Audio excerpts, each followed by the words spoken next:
And as you hold on to this intention to enter meditation, allow this intention to be communicated to all the different dimensions of you. The physical, the energetic, the emotional, the intellectual, all the different dimensions of you.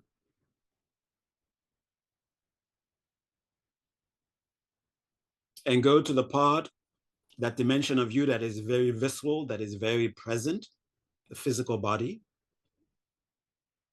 And just be present with the body, being aware of that intelligence that is natural to the intelligence, to the physical body, and allowing that your intelligence to communicate to you. So you want to meditate, that intelligence knows exactly how you should hold the posture so that you can go as deeply as possible. So listen to that intuition coming from the body. Listen how it tells you how you should place your legs, the attitude you should have towards the legs. And as you make adjustments, feel that the meditative state is beginning to be experienced as arising in the legs themselves, a sense of comfort, a sense of stability, which are signs that you're indeed entering meditation. Then go to the torso, make sure it makes you feel attentive, alert, as well as relaxed and comfortable. Go to the arms, make sure that they are even, relax, arrange the hands in whatever posture suits you, whether the palm resting on each other, the palms resting on the knees, having a mudra, whatever helps you, so that when your attention goes to your hands, the very posture that you have with your hands immediately reminds you that you are meditating and you're able to go back to your meditation faster. And once you feel comfort and stability in the arms and hands, then go to the head and neck. Feel that sense of uprightness, sense of centeredness.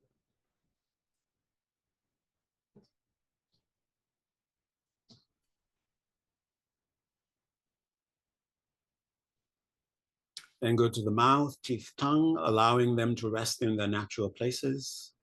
So the teeth are not clenched, the jaw is not too loose, nor too tight. The tip of the tongue touching slightly the back part of the upper teeth, not pressing. So that you even feel the signs of meditation, the calm, the pleasantness arising even in the mouth, teeth, and tongue. Go to the face, allow the muscles to relax. Go to the forehead, do the same. And gently come to your eyes. And when you come to your eyes, allow your eyes to simply rest in whatever posture helps you with getting to access deeper levels of meditation. They can be slightly opened, they can be closed, or you can have them staring straight ahead. Whichever helps you, that's the one you adopt, feeling a sense of calm, a sense of pleasantness. And the mind itself, because of its awareness of these qualities arising palpably in the body, is beginning to take on those qualities. A sense of calm is arising in the mind. A sense of pleasantness is arising in the mind. Then gently come to the breath. As you breathe in, you simply know you are breathing in. As you breathe out, you simply know you are breathing out.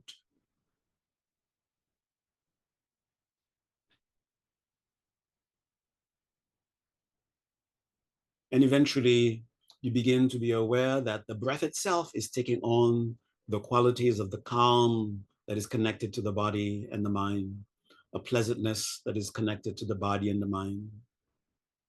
And once you notice this slight shift in the breath, then make the determined decision to enter meditation, to access a more refined aspect of your own consciousness with which you can encounter truth as it is, so that it can impress and transform and bring meaningful transformation to your life.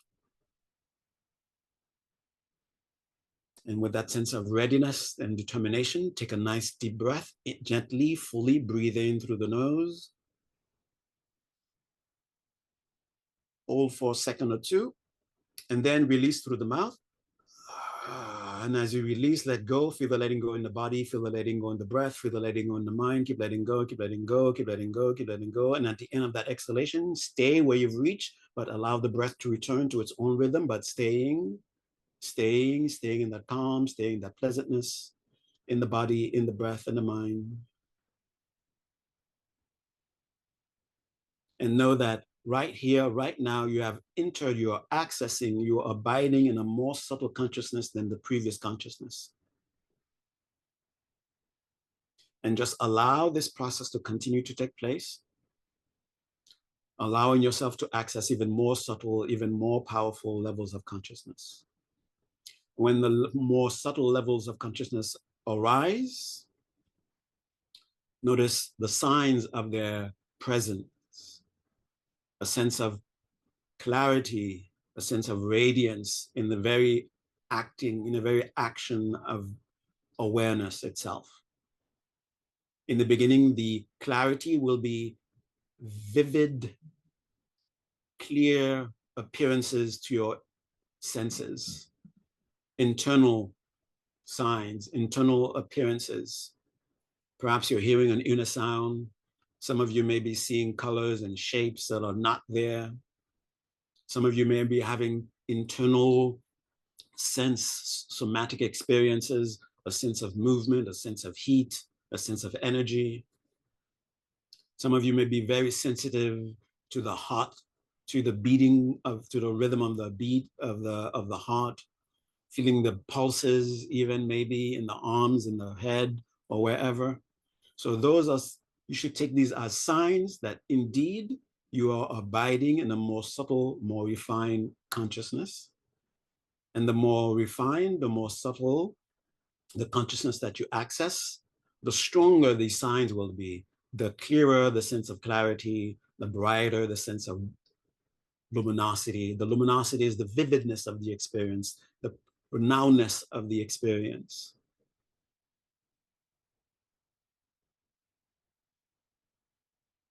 So to help stabilize and even deepen this experience, we will take 2 more conscious breaths,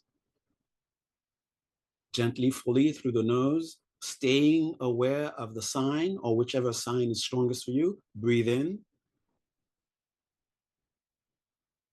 hold, and release. And as you release, let yourself go deeper into that sign, deeper into that sign. As you relax, let go, go deeper into that sign, noticing the sign getting stronger or the other signs getting stronger. Stay with the strength of the sign and let the breath return to its own rhythm. Staying, staying. Notice the sign that arose for you, how stronger it is, how clearer it is, how sharper, how louder, how more precise it is, how more present it is. And know that it's because you've just accessed a new, more powerful, more refined consciousness. And one more time, let's do one more deep breath. Gently, fully staying where you are, breathe in. Hold with a sense of readiness and release. And as you release, let yourself go deeper, let yourself go deeper, deeper into that sign, deeper into that clarity, deeper into that radiance, deeper into that calm, deeper into that pleasantness. And stay in the depth as you allow the breath to return to its own rhythm, staying, staying, staying, staying.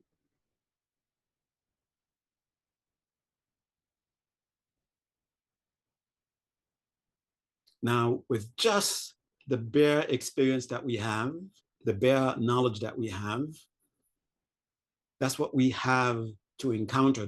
It's exactly what we have to reach awakening with. This is exactly what we have to achieve a sense of the transformation that we seek. We don't have to go out and get anything other than what is actually present right here, right now. And be aware of the sense of the capacity or the ability or the function of the mind that summarizes experiences. And we're not going to stop it. Actually, we are going to use it. So there's the mind, which is aware, which is thinking, which is feeling, and there's the body. These are the two things that are unmistaken in our experience of now. Exactly what they are, exactly where they come from. There's no need to try to figure this out. Just be present with whatever is present. Your thoughts, your emotions, your ideas, the memories that are coming up. There's nothing for you to reject, and there's nothing for you to grasp onto. Just be present with whatever is. The somatic experience that's telling you this is the body, the subjective experiences that tell you this is mind. And perhaps you are also aware of something in between the two, which some may call energy. So in the same way, we just summarize all these thoughts, memories, feelings into one thing, mind. In the same way, we've summarized all these things, the limbs, the different parts, thousands and thousands of parts that we combine and summarize into body. Let us summarize it in a different way. Let us summarize it into the 5 elements: earth, water, fire, air, and space. And we can find these within this very experience that we are directly having right here, right now. So let your mind go to all the parts of you that is an expression of the element of earth: the bone, the muscles, the tissues, the flesh, skin. Wherever it goes, there's an expression of the element of earth. Allow that to take place. And as soon as your mind goes to it, immediately remind yourself, allow that sense of summarizing and tell yourself, earth, earth, earth. So that immediately when your mind goes to any part of you, you immediately say earth. Any part that is solid.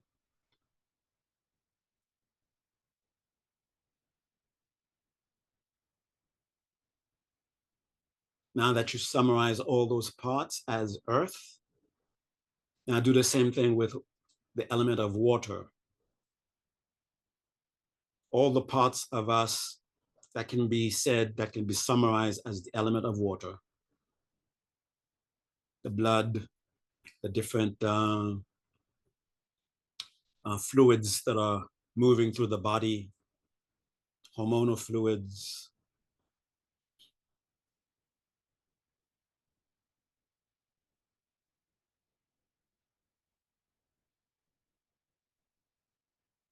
Spit, bile. Summarize them. Just say water, water, water.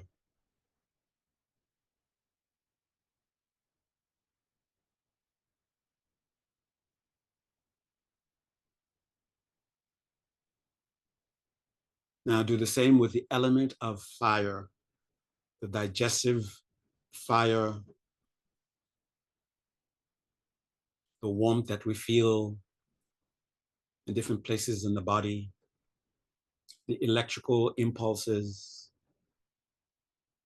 the nerve synapses, whatever that's connected to action making.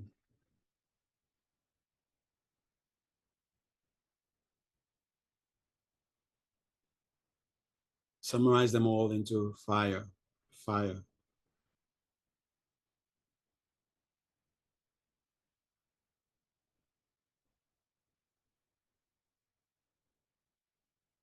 And do the same thing now with space, the space where digestion takes place, the space that allows for air to enter the lungs,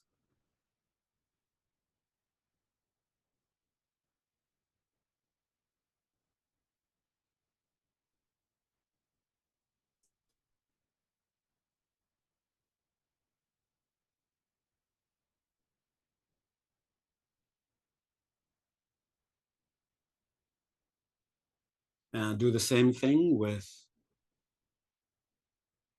air.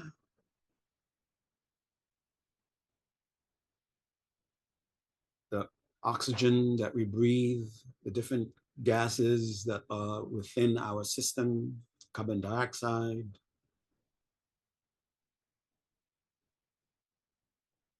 air, air.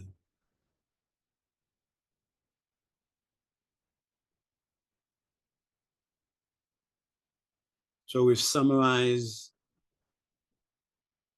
the body into the elements of earth, water, fire, air, space. And we can summarize these into elements, elements.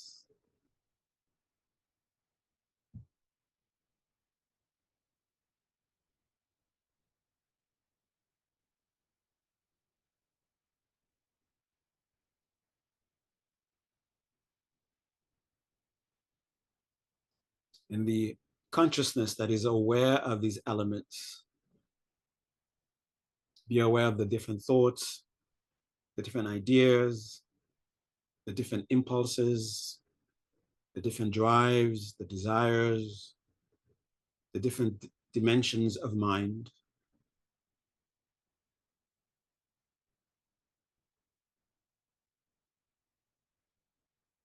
And summarize them into consciousness.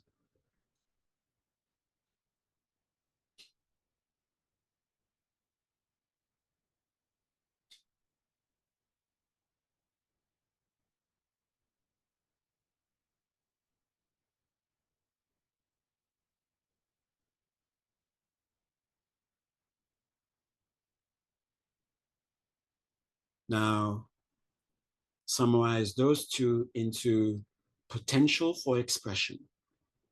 Potential for expression. A potential that is not yet given expression, neither expression of consciousness, nor expression of matter, nor expression of water or any of the elements, or not even of space.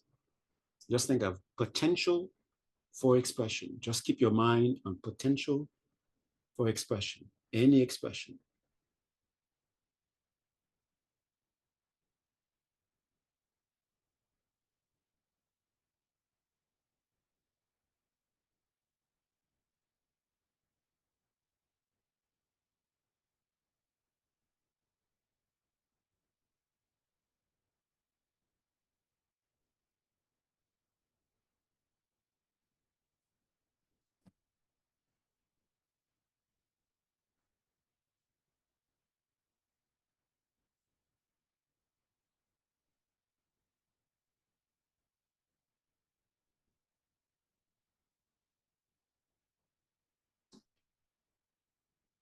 And notice what's happening.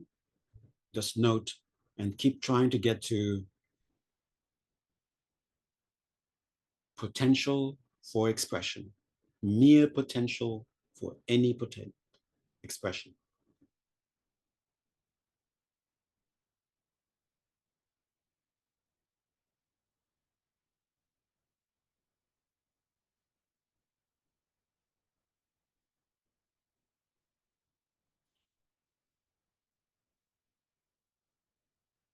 Now bring intention into this space, and with the understanding that it is this potential for any expression that is expressed as the different components that I call myself, the different identities that I identify with. It is not any of those things, but it is the potential for any of those things that I have expressions of.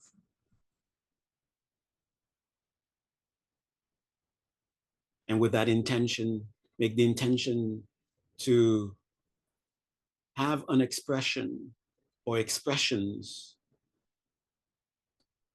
that are not limiting,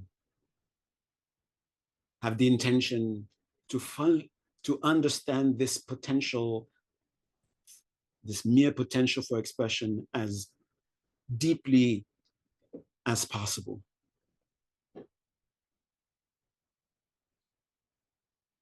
So turn to that intelligence that is capable of making that understanding and beg that part of you to get that understanding. And you need it for everyone you love, everyone you will love.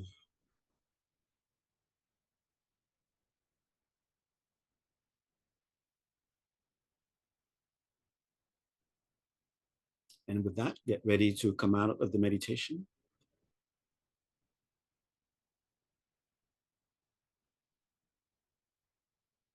So to that part of you that will understand deeply this potential, have deep respect, deep reverence, trust, and gratitude.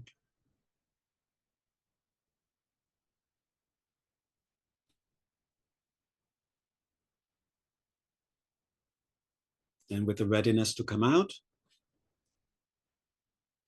again, be aware of consciousness and all the different parts of it. Be aware of the elements and all the different expressions of them.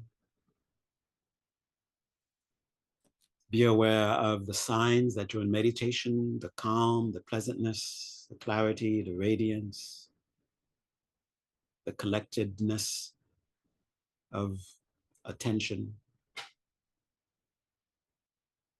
And take a nice deep breath.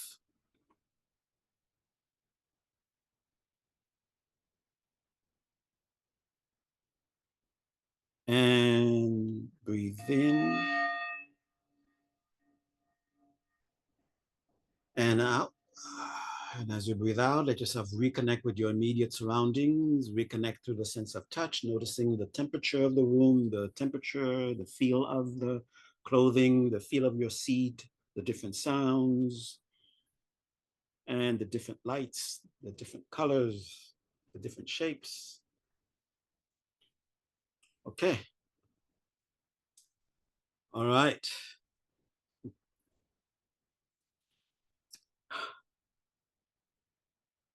Now, as you were doing this meditation, and of course, when you were trying to get to this, for now, this idea of mere potential for expression, of course, your mind as it is perhaps wasn't able to just stay with just that. Your mind every once in a while went out of it. Either you had some very profound experience where you touched that potential, or you had a conceptual understanding of it and you were holding on to that concept of it. And while you were trying to hold on to the concept of it, trying to go deeper into it, your mind would go back to whatever it is that it was familiar to going to.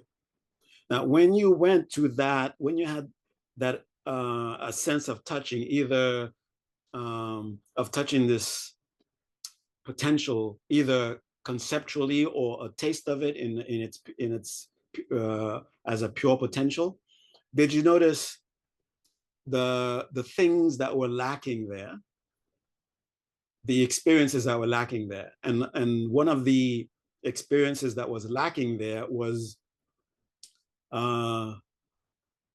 confusion. Confusion was lacking there. Disturbance was lacking there.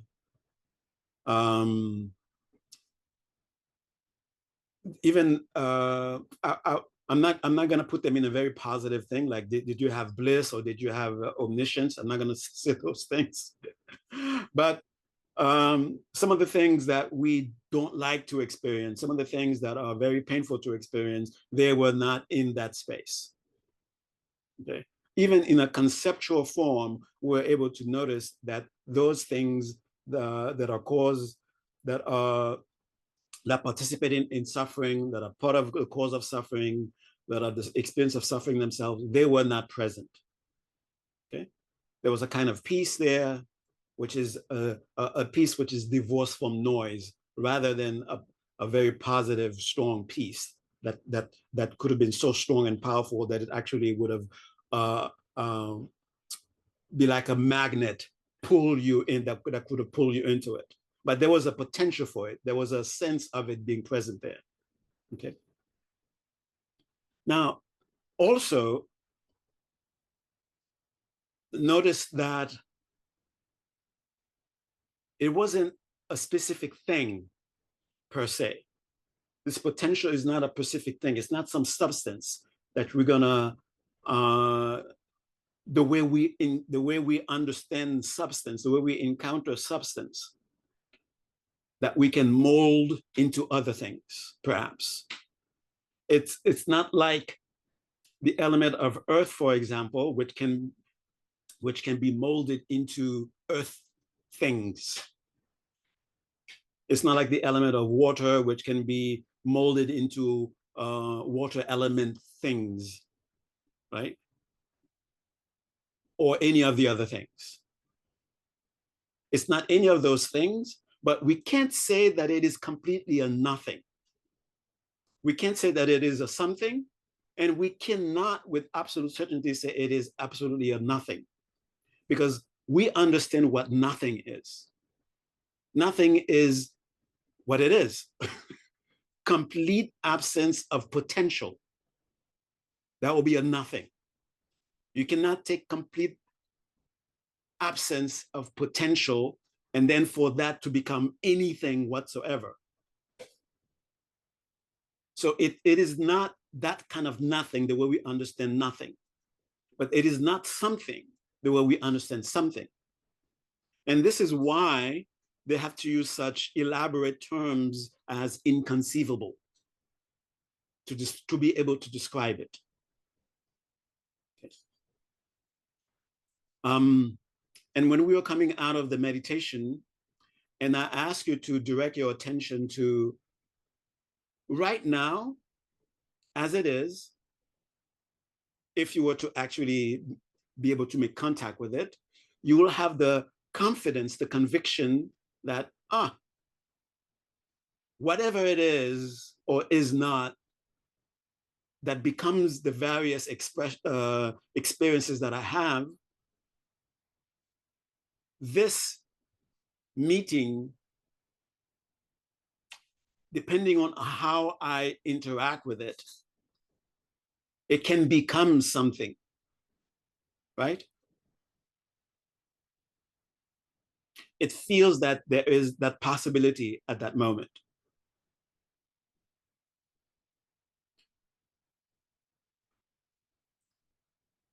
This is a very rough, very raw conceptual understanding of what is referred to as Buddha nature.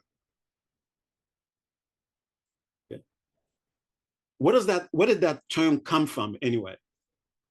Okay.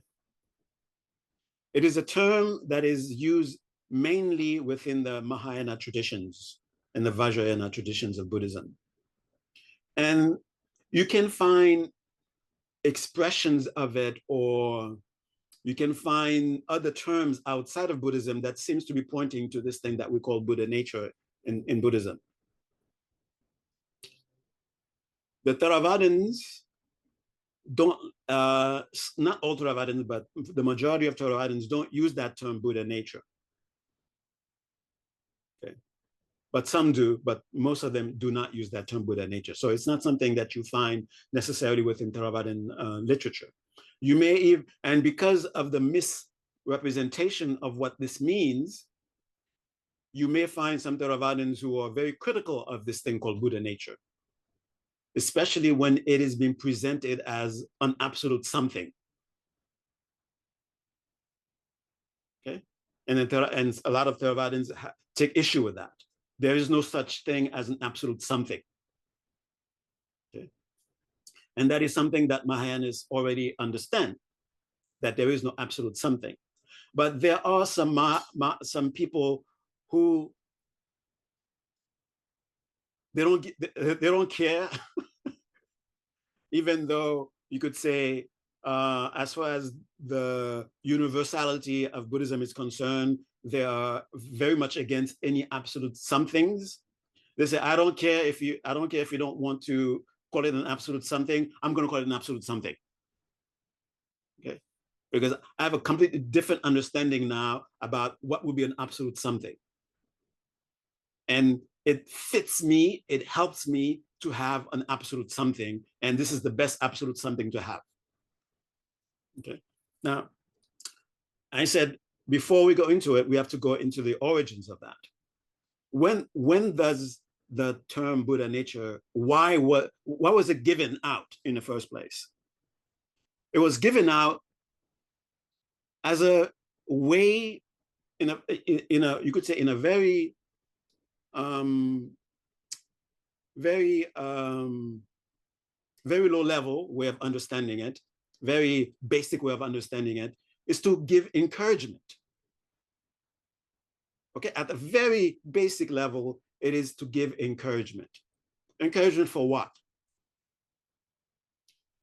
What is it about me that makes it possible for me to overcome my sufferings? Because right now, the way I'm experiencing my existence is as a suffering being, as a suffering experiences. And of course, once in a while, I go on vacation, I have a nice time. But even in a vacation, when I'm having a vacation, I have some awful time there too. Okay. The suffering comes and follows me everywhere I go.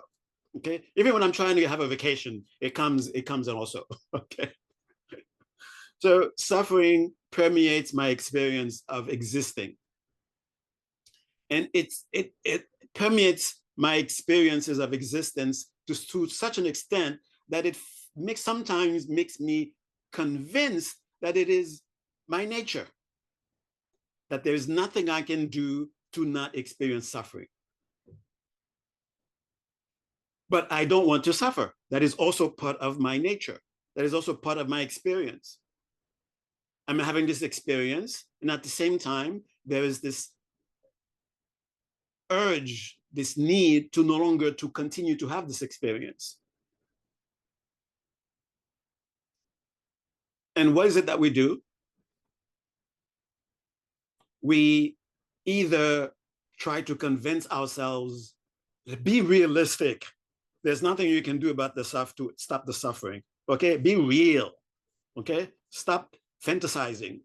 Stop running away from reality when we think that somehow we can exist without having to suffer. Suffering is intrinsic to existing. If you exist, suffering is an intrinsic part of it. That's what seems to be. That's what it seems to be. So that part of us that wants to do away with existing and having and continuing to experience suffering as part of existing, once in a while it goes into fantasy land and it encounters things that seems to encourage it, like the dharma, for example. Spiritual paths, philosophy, they seem to encourage that part that says, no, it's possible for you to not have suffering. Okay. And for a brief moment, we believe it, and the prescription that it gives us, we begin to follow it. It tells us to avoid this, to take on this thing. It's just like, my health is not as wonderful as I would like it to be. I'm having these symptoms that are uncomfortable, that are painful to experience. And I go to a doctor or somebody, a nutritionist, and they say, okay, you're having this thing. This is known to be causing this experience that you're having. Don't have these things. You want to experience these? These are known to give rise to the experience that you want. Okay. And then for a few days, you avoid those things. For a few days, you try to take on those other things. And eventually that habit that says, Nothing beats the taste of deep fried French fries.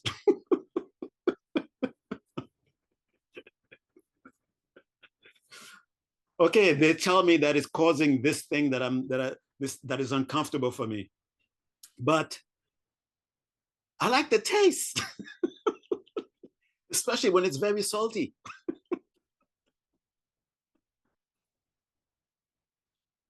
Since suffering is inevitable anyway, let me suffer with the French fries. Why should I suffer and not have French fries where I can suffer and have French fries? I'll suffer and have French fries. Thank you very much.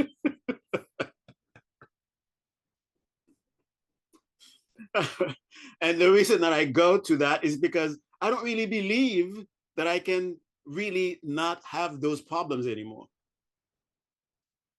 And those things that I want, those freedoms, I don't really believe that I can have them.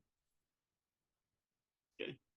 So if I understood something about my constitution, my mind, my body, what is it about it that could make it possible for me to actually be free of those problems and actually have those experiences that I want?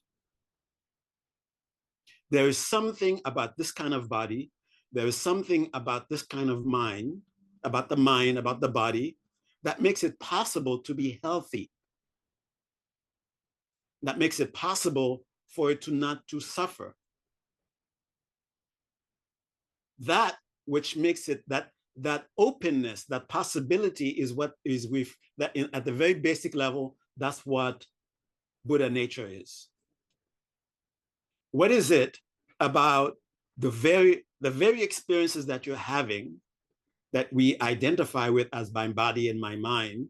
What is it about them that makes it possible for us to experience something that we will one day call enlightened, free from having to ever experience suffering?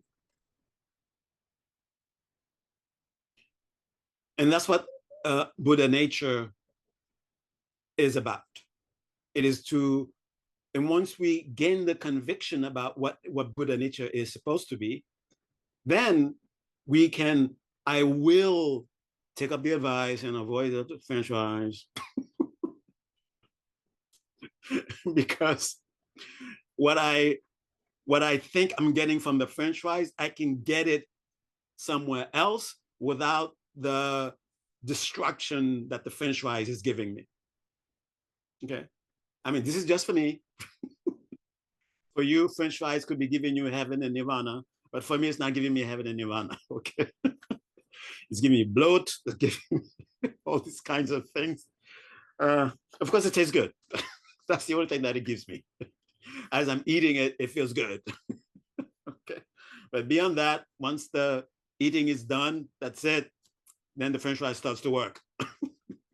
For the good feeling I gave you while you're eating me, the payment is okay.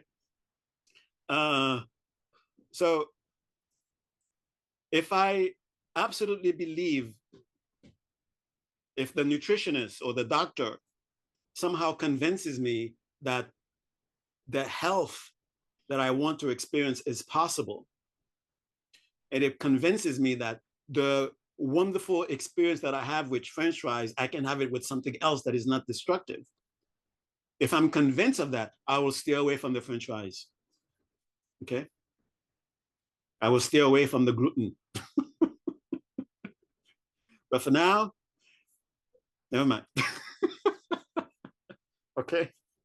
All right. So arriving at that conviction is similar to arriving in the conviction of it is possible for me to be enlightened. Okay. In the very earliest forms of somewhat pointing to Buddha nature, the Buddha, and this is the part that the Theravadins will agree with. Okay, there's a kind of consciousness, a mental property, you can call it, which is called luminosity, or the luminous. in the Majjhima Nikaya, in the Samyutta Nikaya, in a lot of these early suttas, you will find the Buddha pointing to something called the luminous quality of mind. Okay, and the Buddha seems to present it as, because of this luminous property, the luminous quality of the mind, it is possible for someone to reach freedom, to reach enlightenment, to reach freedom from suffering. And this luminous nature of the mind is never really defiled. That is, it doesn't become something that becomes defiled, but it can have defilement surrounding it. And when you remove the defilement, the luminosity is present. Okay, and the Buddha doesn't talk about this a lot in the early, in what is referred to as the early teachings, okay, or the first turning of the wheel. And the way that a Mahayanist is talking about early teachings and later teachings, it is not temporal. Okay, as far as the Mahayanist is concerned, the Buddha taught everything at the same time. It wasn't that from this year to this year he taught this, only taught that, and from that year to that year he taught the second thing, and from that year to that year, toward the end of his life, so to speak, he taught that. He taught something else. Mahayanists do not take the early, later in a temporal sense. Okay, so when I'm saying earlier teachings, I'm not talking about like when the Buddha first came out and the thing he started to teach, and later on he said, okay, let me teach this. Okay, not in that sense. Okay, what you might call the most fundamental, the most basic way of understanding. And there isn't, even though the Buddha mentions this luminosity of the mind, he said that the nature, the mind is, if you were to remove everything and just have bare awareness, that is luminosity. Okay, and he doesn't mention it too often because he doesn't want people to think that, oh, that's the ultimate substance that I'm looking for. It is not an ultimate substance. In fact, you could say the way the Theravadins agree with it is there's something about the mind that it does good and also does evil. There's something about the mind that it experiences pleasure and pain, and it can also experience freedom. It is still the mind. There's something about it where it can experience these very divergent, very, very different, very polar opposite experiences. And it doesn't go into describing what is it about the mind that makes it possible to be able to do that. The closest that the Buddha comes to saying there's something about it, he said it's the luminosity. And you can experience this luminosity experience in the fourth jhana. Maybe in the earlier jhanas. Jhanas, I mean the deep meditative absorptions, where it is said that awareness itself is experienced as a brightness. And this brightness pervades all experiences. Okay.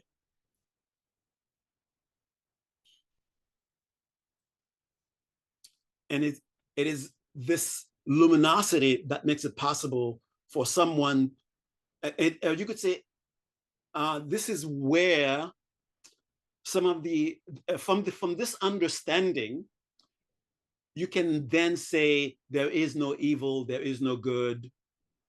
You can say there is no nirvana, there is no samsara.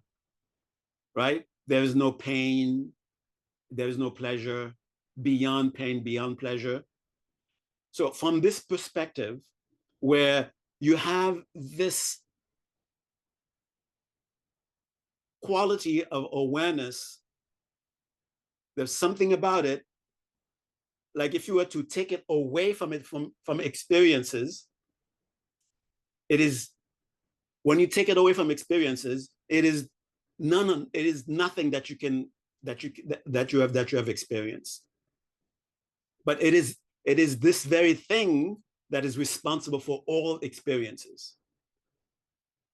Whether someone is doing evil, it is that luminosity. Whether someone is doing great virtue, it is that luminosity. Okay? So from that perspective, you can say when you extract it from that itself, it is neither the evil, it is neither the good. Okay? You could say it is an absolute neutral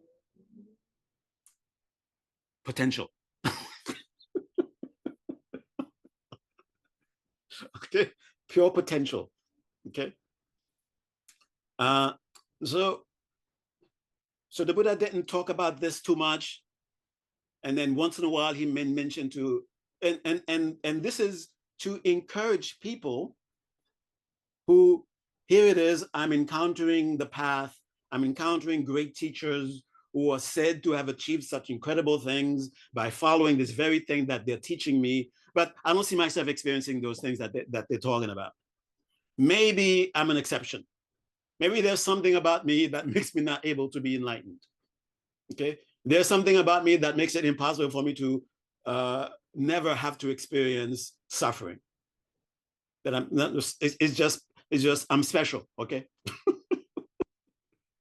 I'm special.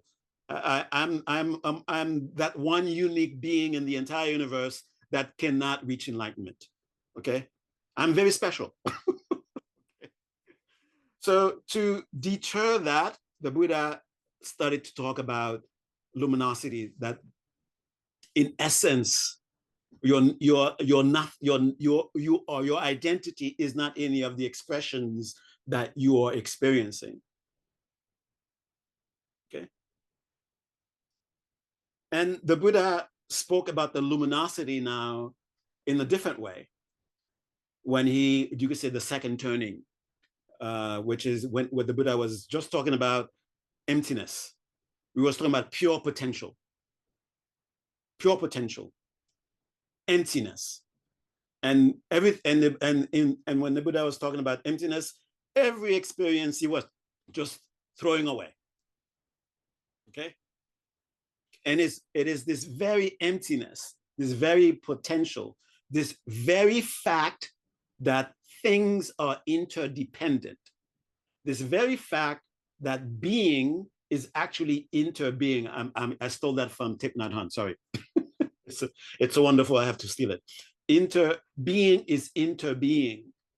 There's no such thing as being by itself, being there, but the very expressions, the various expressions that we have about identity, about being, is because of the participation of all. And the beautiful thing about emptiness is that even though whatever experience we have is itself the participation of all, when you look at each one of them, you cannot find them. It's like it takes an atom plus another atom plus an atom to have something. And when you look at the atom itself, it is a bunch of other things, quarks and whatever, right? I'm not a physicist, so don't get me, don't quote me. So emptiness is a way that you can come to some kind of a conclusion about ultimately what do we have here. This body, ultimately, what do we have here? This mind, ultimately, what do we have here? Okay, it is a pure potential that is expressing something. Okay? This pure potential itself, that's what is allowing this, you could say, the very interbeing is because of the emptiness. Because not one single thing exists by itself. The very fact that a single thing cannot exist by itself, that it depends on other things, you will not find the absolute one thing that everything is depending on. It is a forever marriage, a forever interplay. That's what it is. A forever love dance. Yes, I said it. It's a forever love dance. Okay. That's what it is. That's what experience is. That's what existence is. A forever loving dance, where since identity is not fixed, I can get rid of my identity so I can have a different expression, so that you can have a different expression, so we can meet, so we can interact. I can lose something. Because I'm able to lose something and you're able to lose something, then we can come together to create new expressions, to have experiences, because of that very possibility of being able to get rid of and acquire. So you could say, what is that platform that makes it able to get rid of and able to acquire? That platform is emptiness. It is not a thing, but you cannot say it is not a thing. It is nothing. Okay? Because has that nature to it. If we want to really say something other than emptiness, we have to say inconceivable, beyond thought. Okay? We have to say that. Okay? All right.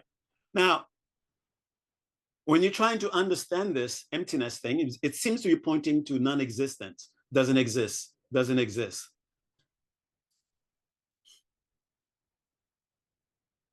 And if hearing this makes you become discouraged, oh, it doesn't exist anyway, it doesn't really matter. I'm suffering. It doesn't exist anyway. Doesn't matter. I don't have to do anything. Then now the Buddha has to, so the thing that he calls luminosity, luminous, he calls emptiness. Now he has to present it in a way so that people will not get discouraged. And that's when the Tathagata Garbha came out. So that those who are able to hear the teaching on emptiness, but for some reason, because of their predispositions, they may go into thinking emptiness means nothingness. They cannot grasp, they cannot be at ease with complete openness. They cannot be at ease with not having some specific thing to grasp onto. So the Buddha has to explain this very same thing in a different way. And this is how we come with Buddha nature. The term Buddha nature came in. So instead of saying luminosity, Buddha now said, every sentient being, there's something about them that makes it possible for them to be enlightened. That which makes it possible for them to be enlightened. I'm not going to say emptiness this time because you got scared last time I said it. I'm going to present it in a way that is very positive. I'm going to say it is Buddha nature. It is like gold buried in sand. So then the idea of there's something already within me that I'm going to uncover, that I'm going to remove, so that I can have the golden experience of being enlightened, the golden experience of being free. And the same thing that the Buddha said, watch your behavior, watch what you are filling your mind with. Make sure watch no Shila, ethical behavior, meditation, and then understanding. Okay, these three things. You're still doing these three things. That didn't change. Still have to watch your behavior. That's instead of saying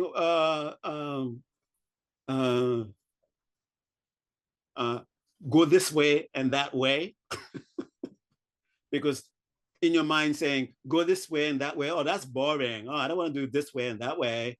So you're gonna be doing the same thing. And the Buddha say, wash the car, wax the car. Okay. Oh yeah, I'm waxing the car. I'm waxing the car. I'm removing the dirt from my goal. I'm removing the dirt from my goal. But you're still doing the same thing. You're watching your behavior. Make sure you behave from a place of love, from a place of compassion. Make sure you control your attention, control your mind so that you make your mind more refined, more refined, more refined. And make sure that the understanding that you have is in alignment with what is actually taking place. It's the same thing. Now with a different perspective. The perspective is, I'm going to uncover my goal nature. I have a Buddha nature. It's buried deep within my consciousness, and I'm going to uncover it. Okay. All right. Now, there are still some when the Buddha nature thing was. For those of you who want to, for the sake of having some sort of scholastic understanding, that's the third turning. The Buddha also mentioned the Buddha potential, and also mentioned luminosity again, but in a different way, and he called it clear light of mind. Okay, now you can sort of see the similarity, right? Luminosity, clear light, and you have people. No, it's luminosity. No, it's clear light. No, it's Buddha nature. They're all the same thing, but they're fighting with each other. Okay, so within the realm of Tantra, this Buddha nature is referred to as clear light mind. Okay, clear light mind. The thing with in terms of like being gold buried in sand or in dirt, the gold is such that like a gold nugget. Gold is such, the nature of it is such that even though it's buried in gold, in mud, it doesn't take on, it doesn't become mud. It stays gold. And all you have to do is wash the mud off the gold nugget and you have gold, right? So the clear light mind is similar to that. It is buried in, okay. And this is going to be a bit, all right. We have within Tibetan Buddhism, you have the tradition that follows what is referred to as the old translation. Like when Buddhism was coming over to Tibet, there was a monumental task of translating texts. And this happened again in a second wave where there were new translations, just like, in the West, when Buddhism was first coming, there was a translation endeavor of the text, like people like Alexander David Neal, even though Alex Wayman doesn't quite fit into that, but his translation is very archaic. Sorry, Alex. So when you read translations by these people, you say, "Oh, what is he saying? Is that English?" So thank goodness we have new translations that are coming in that are making these translations easier to understand. And it's read like English and it feels like English, whatever language that they're translating into. Okay. So Tibet had the similar things, but not exactly the same kind of thing. So there are this old translation, and that started a movement of people practicing, and then they're following those texts. And a new wave of translation came in, and you have new people following these translations, and they're no longer following the old translations. So these are the two main schools, traditions in Tibet. Those who follow the old translation, those who are following the new translation. Those who follow the old translation, they are the one who called Nyingma. And that's why the way they classify things, the way they present, the way they understand terms is more of, it's not exactly the same way the new translation understand those same terms, even though they might use the same words, but they have different understanding. So when you have that in your mind, when you're reading a text that is coming from the Nyingma, or reading a text that is very close to the Nyingma, the Kagyu, then you will have to understand that, yes, they're using the terms that you are familiar with, that you were taught, but they don't use them exactly the same way. They have a quite nuance of understanding them. Okay, so this clear light mind, this clear light nature of the mind, is considered to be a subtle level of consciousness, subtle level of awareness. And it is for the new school, for the new translations people who follow the new translation, they say that this consciousness is dormant. When gross awareness is awake, it is dormant. When it is awakened, gross consciousness becomes asleep. And they say, you have this experience every night you go to sleep. Your gross consciousness, the part of you that is aware of your surroundings, the sounds, the sights, the smells, those are gross consciousness. They go to sleep, and you're not aware of what the sound that's around you. You're not aware, if somebody were to open your eyes while you're asleep, you will not see things. You don't smell things. If somebody were to, that means those are gross consciousness. They are now asleep. And now you are aware, you're having a dream maybe, or maybe you're having a kind of awareness, but it's not necessarily having any specific object. They said that's the evidence of subtle consciousness now awake. Okay, because as you are walking, when you're with our gross awareness, when you're seeing the cars coming at you, you're not at the same time dreaming. If something similar happens to you, then it's called hallucination. Okay.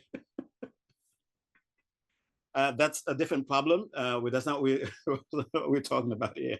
Okay. And as you go in the process of going to deeper levels of meditation, you go through a process very similar to having hallucinations. Okay. That's what I refer to as clarity and radiance awakening. Okay. So your mind is no longer attending to the outside. The tendency of the mind is that I must be occupied with something.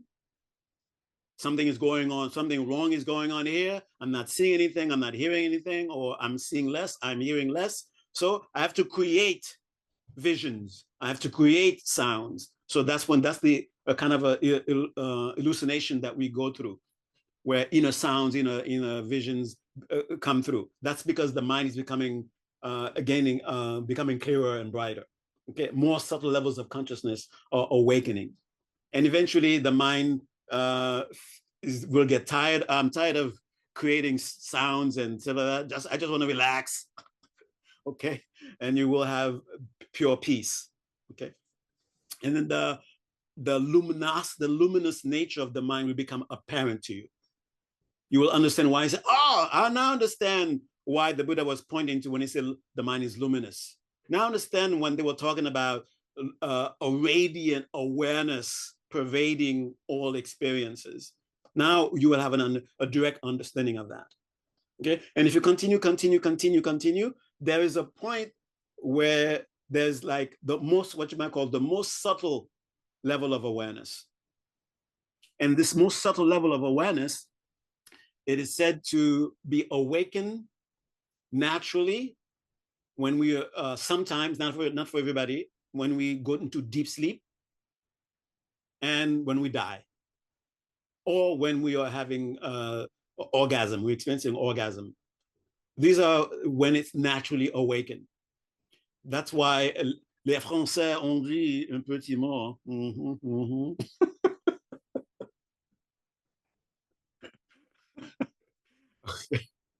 And the other way is when we die.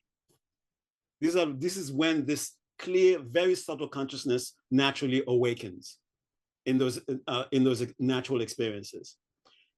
And as a yogi, you can force it to be awakened at will. Okay. That's what the new school says. The old school says that no, this clear consciousness, this clear awareness, bright awareness, is awake all the time. It is present in our everyday awareness. This is what Dzogchen. This is the proposal of Dzogchen. Okay, this is what they call Rigpa.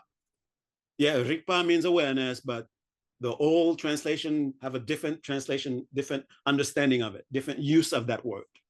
Okay, so Rigpa is not just awareness, like what you're having right now, but rather this luminous quality that pervades all awareness experiences.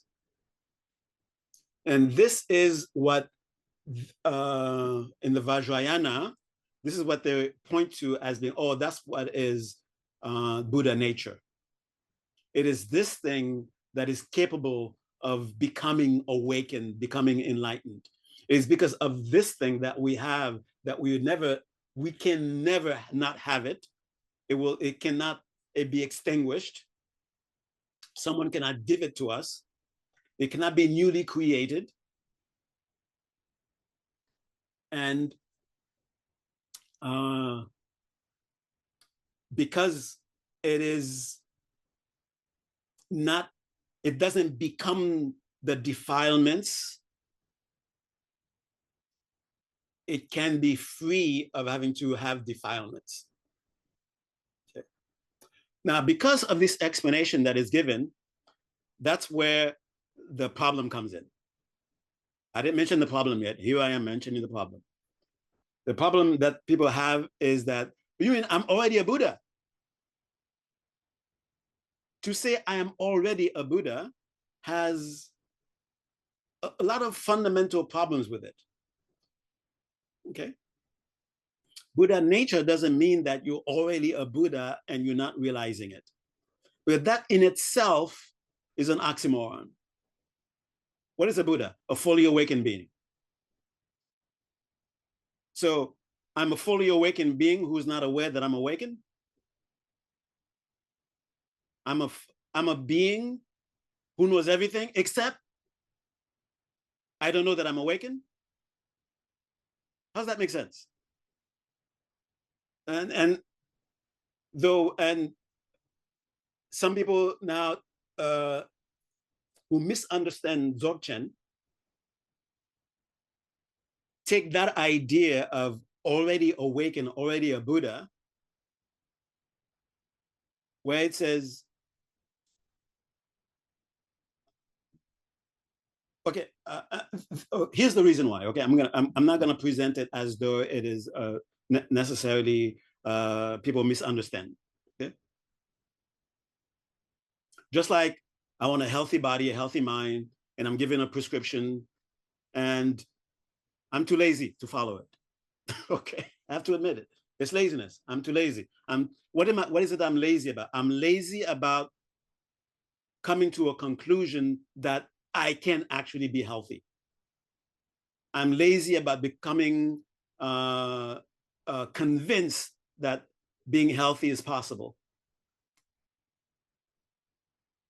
And because of that, because of this laziness, I'm lazy about doing the things that will make me healthy.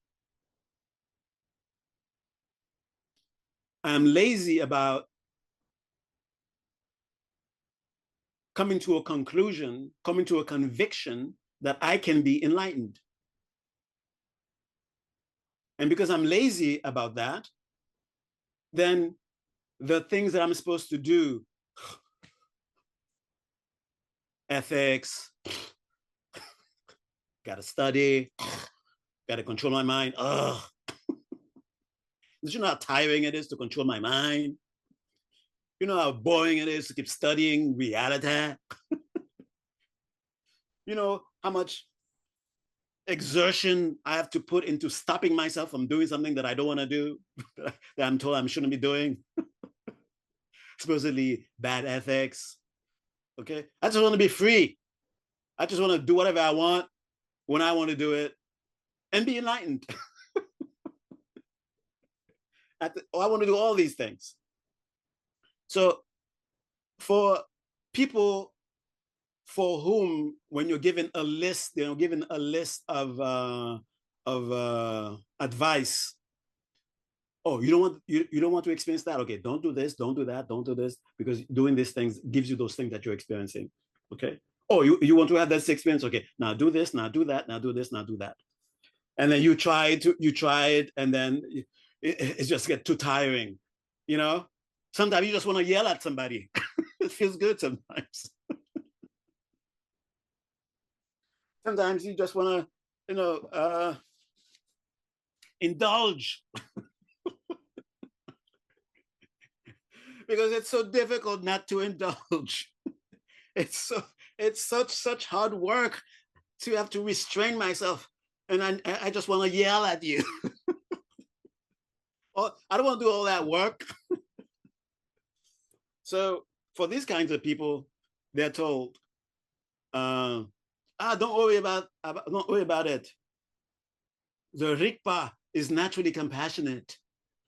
The Rigpa is naturally virtuous. So you don't have to worry about having to follow some rules. Don't worry about study to understand things. The Rigpa already is omniscient.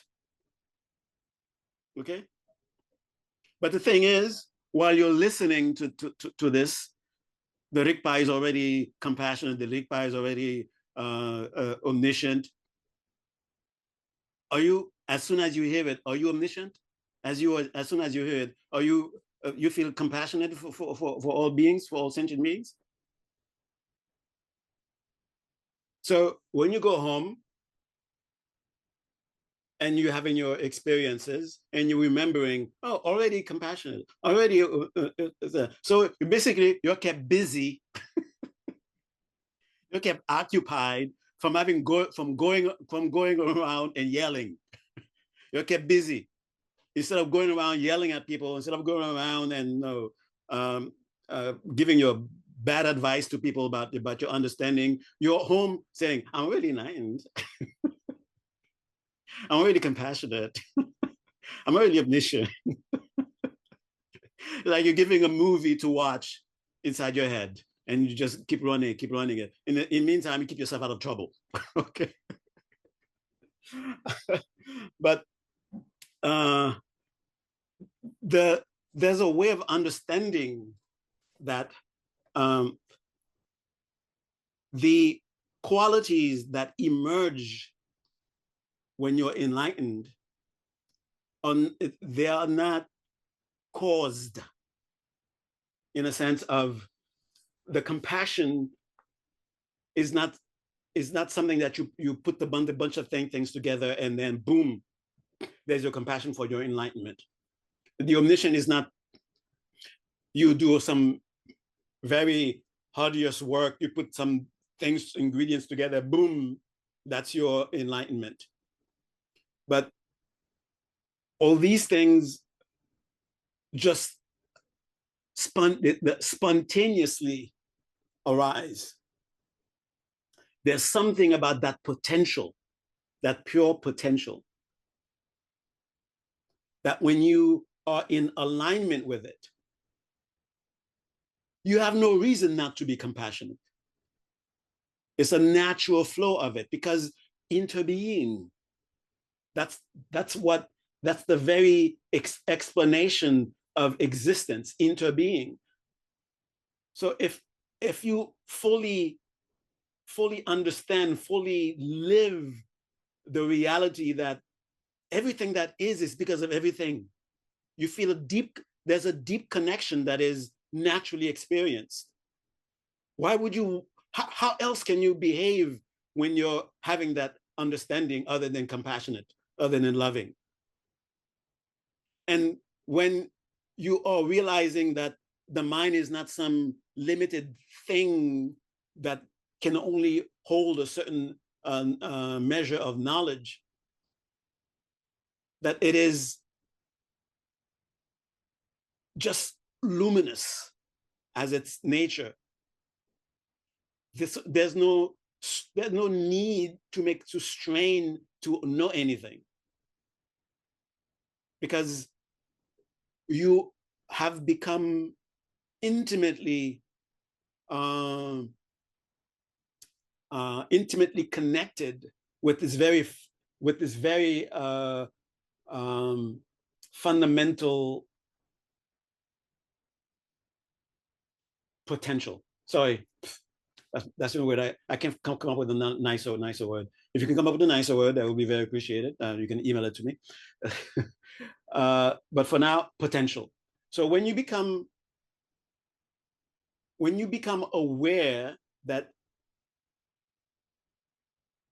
what the experience of your existence is an actual emergence, it's an expression from a pure potential for anything, a potential for everything, then in a sense, the idea of becoming one with everything sort of makes sense, but it's not understood that we are one. We are like a soup where all the ingredients are lumped in there. Okay, we're not a soup, all right? We are not a soup. That's not what it means, okay? And this is what, believe it or not, theoretical physicists nowadays are proposing, that consciousness is present everywhere at the same time, everywhere. I don't know what kind of meditation they did, what kind of instruments that able to measure it, but they're starting to say things, stuff like that. Okay, so this is exactly what when the mind is when. So you could say the potential becomes aware of itself. And this is why the Dzogchen people say this potential has self-awareness. This is why the Dzogchen people say this potential is the compassionate the compassionate activities are already present in it. Okay, it's not that right here, right now, as you are, even though we are an expression of this potential, but this limitation is the expression. If you want a different expression, get rid of this, go back in, do a little something, something, something, and then re-emerge where you are no longer having an experience of disconnection. Like when you see another being, there's a sense of meeting yourself, but at the same time, without contradicting it, you're meeting someone else. Meeting yourself and meeting someone else is not a contradiction. It doesn't have to be one or the other. Okay. All right. So last thing said, Buddha nature, if it helps you to think of Buddha nature as already enlightened, I'm already enlightened. All I have to do is get rid of the misunderstanding that I have about my enlightenment. If you do this sincerely, without having to have a kind of a false ego, I'm already enlightened. Follow what I'm saying, okay? I'm already enlightened. Take my advice. I'm already enlightened. But taking it as a perspective, a way of approaching the path, because you need to have that in order for you to stay on the path, then do that. But if this is a problem for you to say, doesn't make sense, how can I be enlightened when I'm if get out of that. Okay, don't take it to be some substance that's already existent, but take it of it mainly as you have the potential for it. Okay. And if you want something a bit more, something in between, think of the clear light mind. If I can awaken the clear light mind, then I can, do that. All right. This is it. That's the talk. Sorry, it's not, again, it's not too scholarly. I'm not going to tell you on this sutra, on that page, and that scholar who said this and that. I mean, it's very nice. So you can have a nicer understanding. Of course, you should go to them, go to those places, but that's not what this is about. This is about how do we understand it so that when we are reading those things, we can still go deeper. We can go deeper rather than go astray with misunderstanding. Okay. All right. All right. Questions, if there are any. I've got a question. Yes. Oh my goodness. Hi, Thupten Phuntsok. Hello. So I have to say that I'm guilty of I'm already enlightened. So I was guilty last week, and I offended someone, and I made them feel like I was condescending when I gave them a certain word of advice. And I wanted to ask, in situations like that, where I'm trying to employ this sincerely, how can I use skillful means to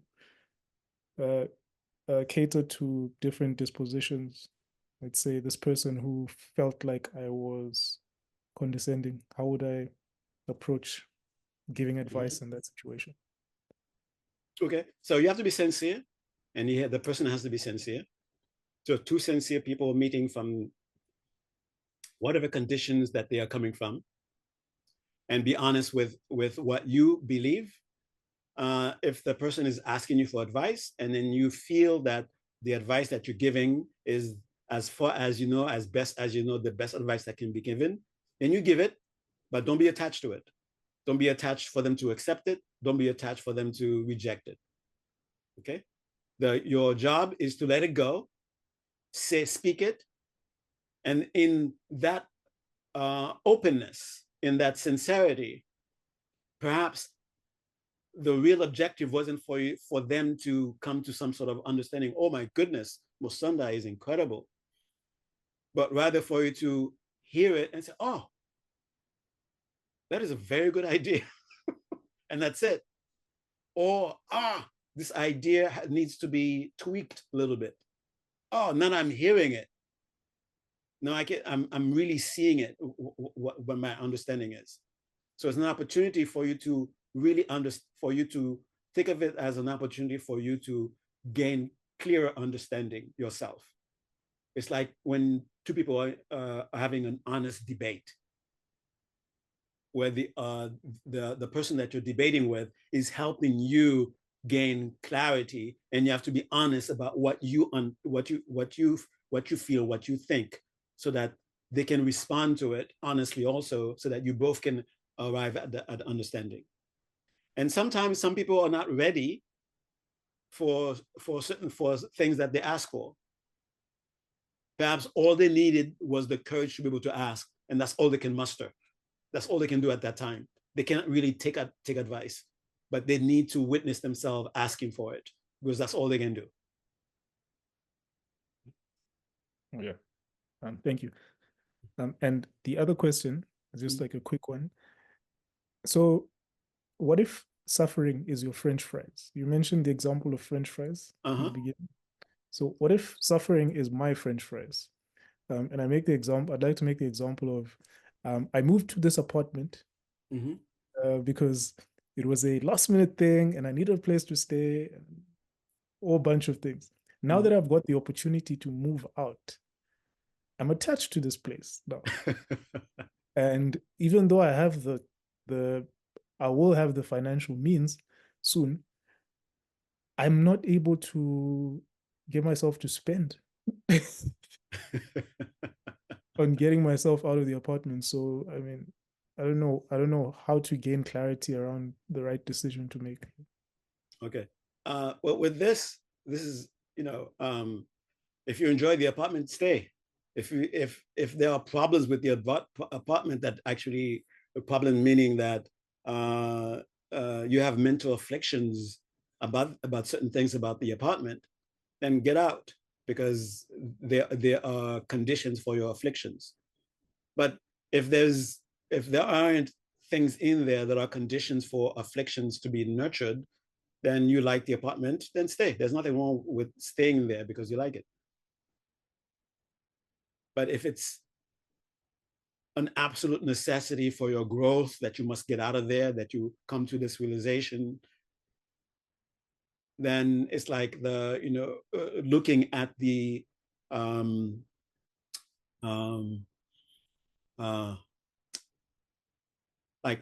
taking the example of the French fries, for example, looking at what will it be like without French fries? Is there something that I really want, that condition without the French fries?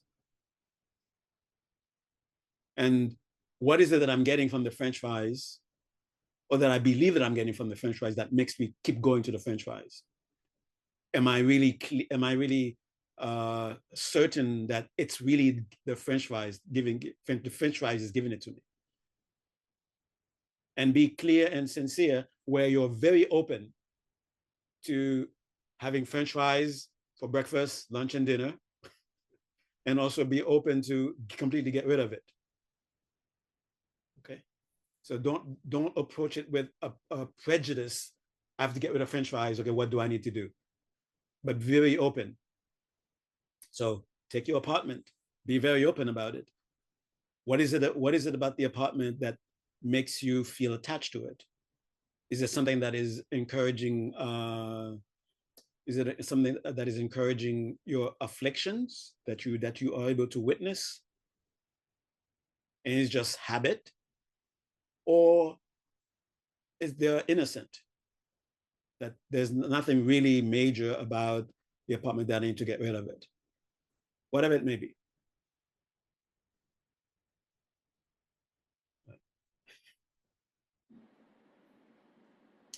All right. So I have one question, just so, well, more or less need some clarity. Okay. You say the Buddha nature, when we think of that concept, it's thinking of what our potential is, Yes. Ultimate potential. your ultimate potential. Mm-hmm. And when you are suffering around knowing that you shouldn't have the French fries, Mm-hmm. how do you get past not wanting the French fries? Like, how do you work with yourself Mm-hmm. to say, those French fries aren't good for you and you need to be doing A, B, C, and D? Yeah. Mm-hmm. Actually, um, if you find yourself telling yourself the French fries are not good for me and that doesn't work, stop saying that. Stop doing that. Instead, acknowledge what the French fries are giving you, and be grateful that the French fries give you those things. Okay. And know that the French try to come to a conclusion. What is it that I'm seeking from the French fries, and what else can give them to me. Okay. Yeah. So Sometimes, also, yeah. go ahead. Or Yeah. you can sometimes. Go ahead. Go ahead.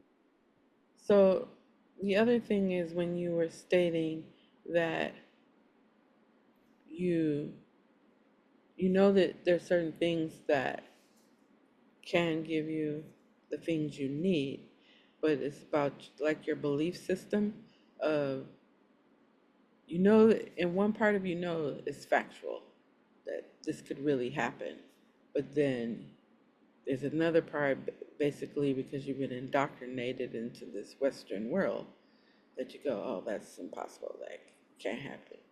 And so it's like this tug of war that you're having. Mm-hmm.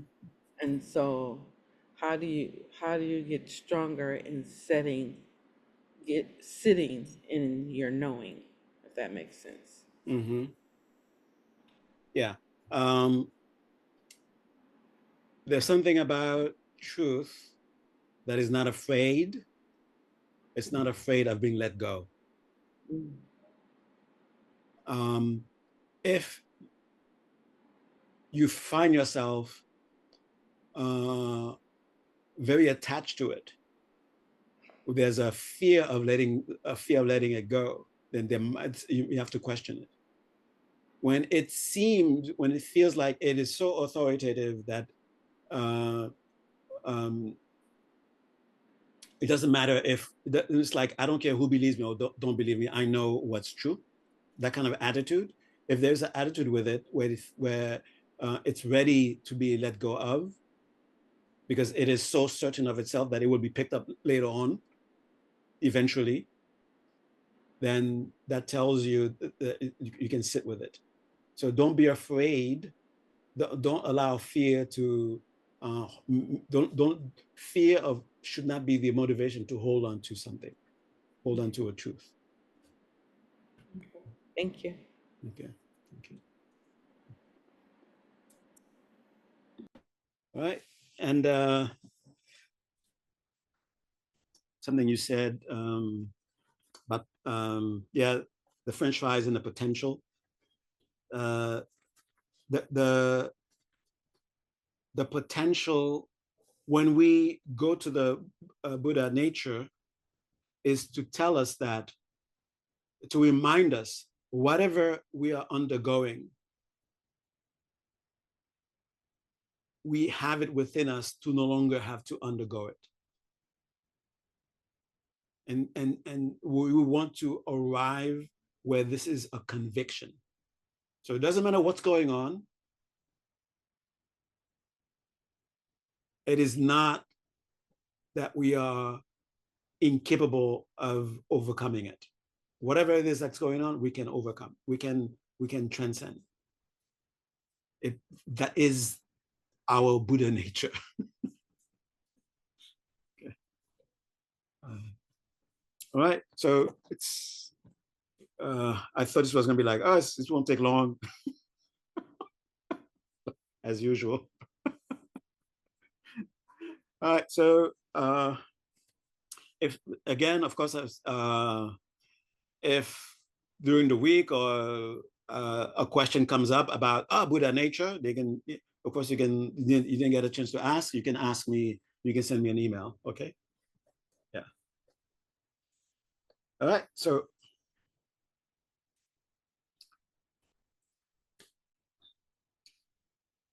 get ready to end the session with a nice meditation.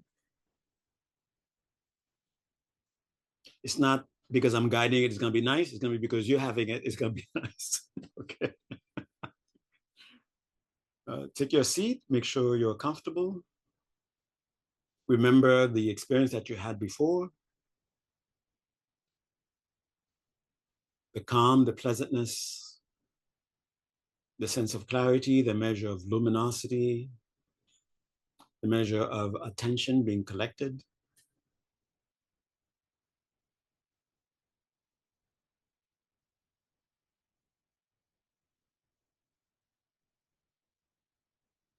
And just thinking about it, you begin to re-experience it. And soon as you have a taste of it, take a nice deep breath, gently, fully in through the nose, breathe in. Hold for a second, being aware of that experience.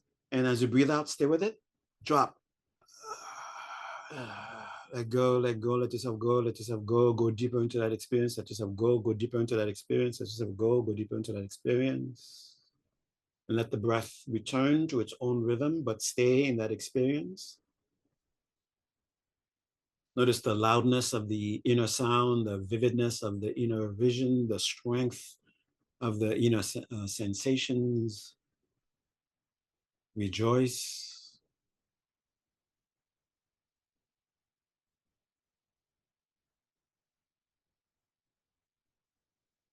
So I want to say this about Buddha nature. In somewhat similar way that Dzogchen presents Rigpa, if you understand it as pure potential, since it is pure potential itself that it emerges as different expressions, those expressions themselves are ever that potential. So Buddha nature is not something necessarily to uncover, but rather your experience is an expression of the millions, infinite possibilities of Buddha nature itself.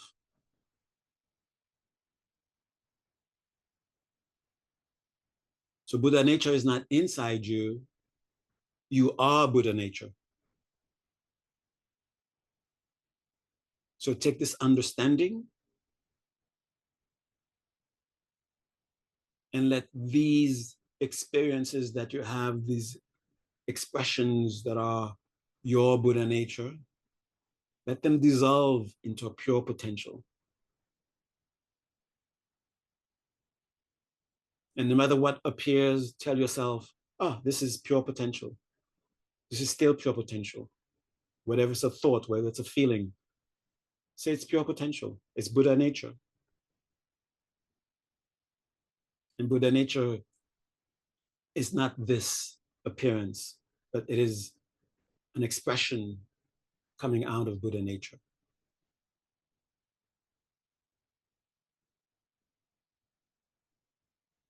And when afflictions arise, the afflictions themselves are expressions of Buddha nature. Not that they are not afflictions when they are expressed, but you can have a different expression. So go to the root as why is this affliction arising?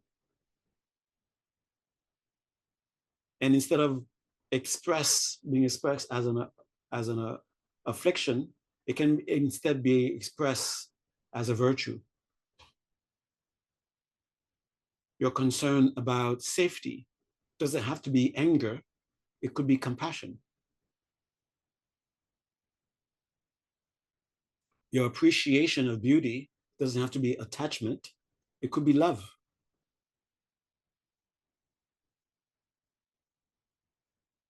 The confusion that we have seeking to understand doesn't have to be ignorance, it could be knowing.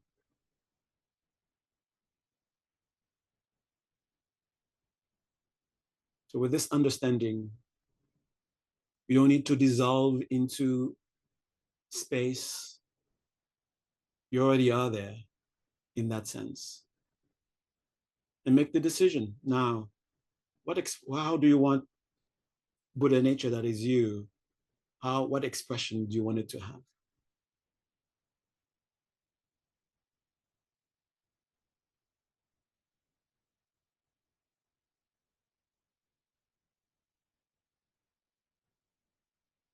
And see yourself acting that way. See your Buddha nature now relating from a place where only joy is experienced, only joy is given to others.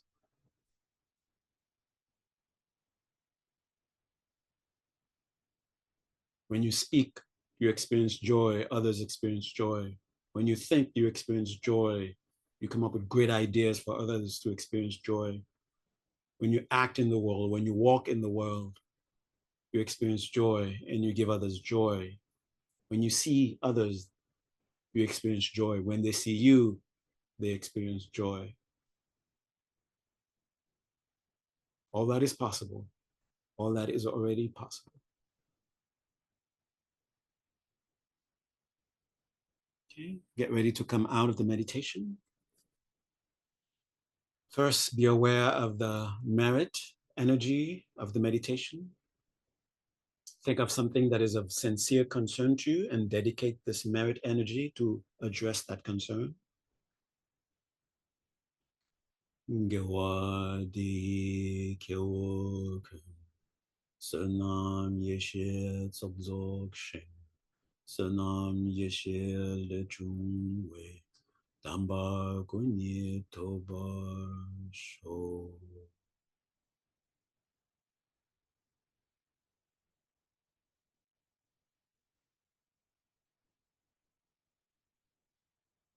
In readiness to come out of the meditation, take a nice deep breath in through the nose and breathe out. And as you breathe out, let yourself deliberately reconnect with your immediate surrounding. Feel your surroundings through a sense of touch. Notice the clothing, notice the cushion, notice the seat, notice the air, notice the temperature, notice the sounds, notice the lights, notice the colors, notice the shadows. Okay, thank you very much, everyone.